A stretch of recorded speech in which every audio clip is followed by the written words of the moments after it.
Hi, it's Michael, and today we're going to answer a question from Catherine Crisp from Cleffe Pools, Texas, USA. She asked, why do we have to pay extra import taxes and why can't Mikel Tube charge it at once? So it's quite simple. If you buy something locally, you will pay sales taxes.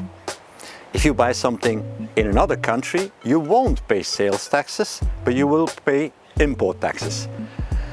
Both are almost the same. So the example of Texas, we found out that the sales taxes in Texas are 8.25%. The import taxes on our goods were about 7.5%, including the brokerage fee that FedEx charge.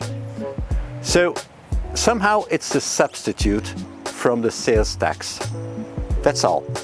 Now, the second part of the question is, why don't we charge this immediately?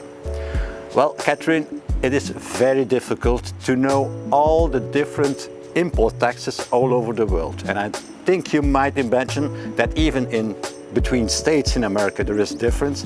It is impossible for us to manage this. So that's why we clearly state on the invoice and on the offer that customs will be charged locally. I hope this clears the things out. I already told you I'm not an influencer, I'm not a YouTuber, I just have a channel on diving boards and I would like to have some comments from you. Thank you.